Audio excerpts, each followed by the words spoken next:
Paris, France, a city of stunning beauty and light.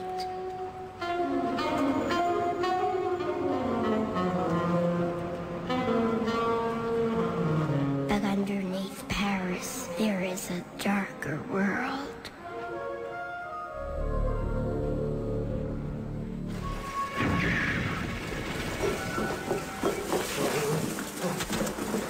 Below the city lies a labyrinth of ancient tunnels and mass graves known as the Catacombs.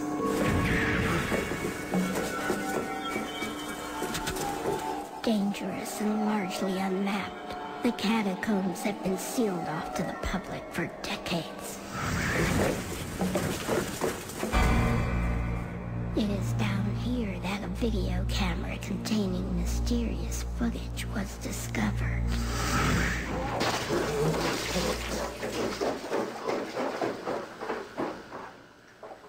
This video camera was found deep in the catacombs. It was picked up by a catacomb explorer, some of the people who wandered down there. It was given to me. I looked at the tape. It's very bizarre.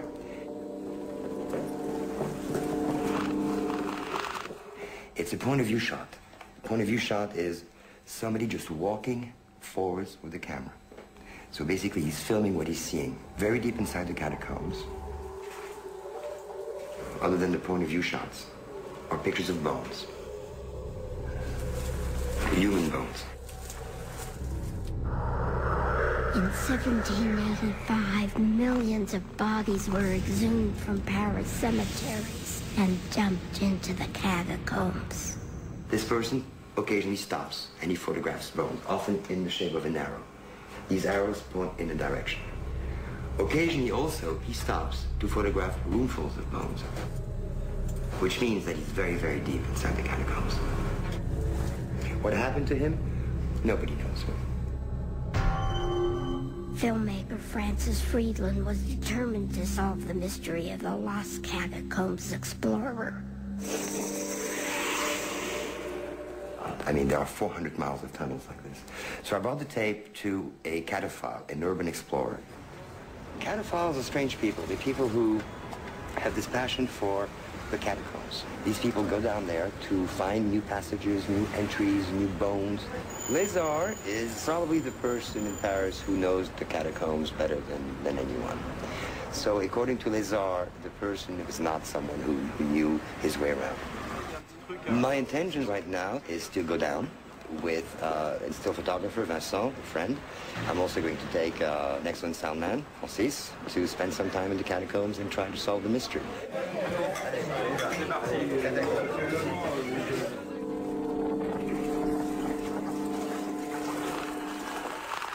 There are ways to match things up, to try to identify where this person was in the catacombs. At times you'll see there's signs, painted signs on the wall, which is not uncommon. People have been painting in the catacombs for centuries. So it is possible with these paintings that we may be able to retrace an itinerary to some extent.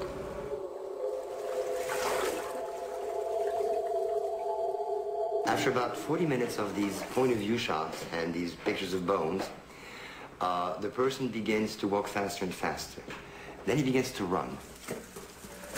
We hear his breathing get louder and louder, as though something was scaring him. He's frightened, he's frightened. Occasionally he stops, perhaps to try to decide which way to run among all the many different corridors. He's running faster and faster and faster, deeper and deeper into the catacombs. And all of a sudden, he drops the camera. He just dropped it. The camera just drops on the ground and keeps rolling. And you see his feet just run away.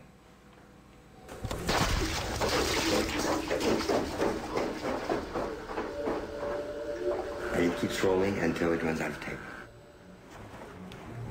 Francis and I are going to now meet the director of the Catacombs Museum, who has nothing to do with the cataphiles, doesn't even want to know about the cataphiles, but he may have some information, and hopefully he can let us look at some maps of the catacombs. In Paris, you have as many miles of tunnels underground as there are streets above ground. No one knows just how many passageways exist in the catacombs, but we believe that they go down over 300 feet. Some are filled with water, and many tunnels have collapsed over the years. It's an enormous maze. We think there are as many as 7 levels to it, spreading under the entire city. How do you get into the catacombs? Illegally, of course, and the idea is to find an entrance. The problem is that the authorities keep shutting them down. Apparently, Lizard has found a new way to get in, but it's way out from the center of town. It's actually on the edge of the city, through the railroad tracks for about a mile, and then this little hole in the ground, and we have to crawl through it. And we'll try to solve the mystery if we can.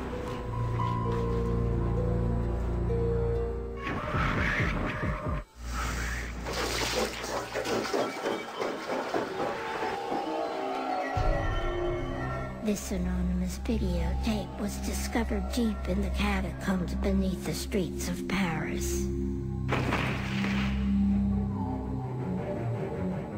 This videographer, he could still be down there. Maybe he found his way out. Nobody knows. My intentions now, as I've seen the tape, is to go down there, to try to find out what happens. So we'll try to solve the mystery if we can. So the trick is to watch not only your feet, but your head. I have never been very deep into the catacombs before. Very few people have. Already when you enter the catacombs, the first few hundred yards are already scary. You have to crawl. You can bump your head. It's pitch black.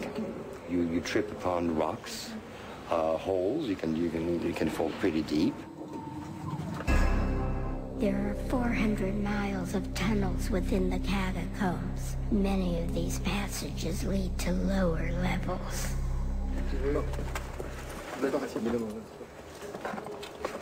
Really, the tunnels are so incredibly vast, our chances of finding the lost man are probably very slim.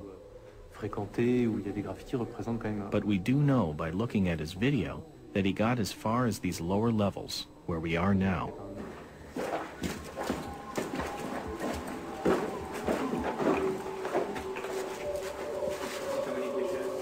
Anybody can get lost in here. I mean, imagine just running out of batteries on your flashlight. You're dead. You're dead. It's true. I mean, just look at this. You lose your flashlight. What happens?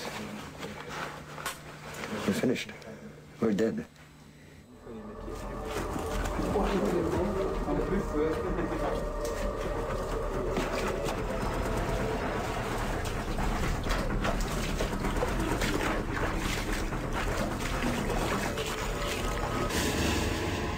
The explorers traveled 6 miles into the catacombs with no sign of the lost man.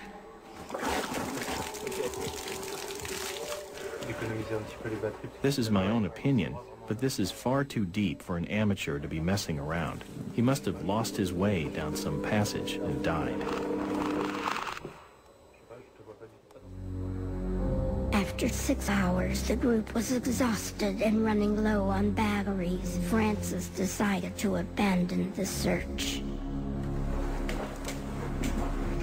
There's a manhole up there, which is supposed to be open to get out, but apparently it's locked, or Lizard's having a difficult time opening it up.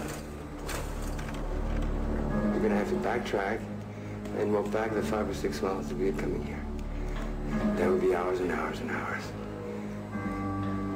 And let's hope our batteries don't die on us in the meantime. So close, yet so far. We're 10 feet from freedom and we can't get out.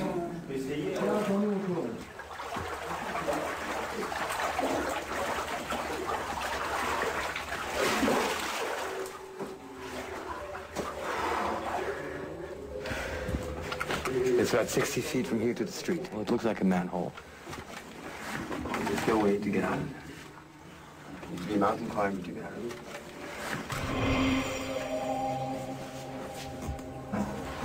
I think I saw this on the tape.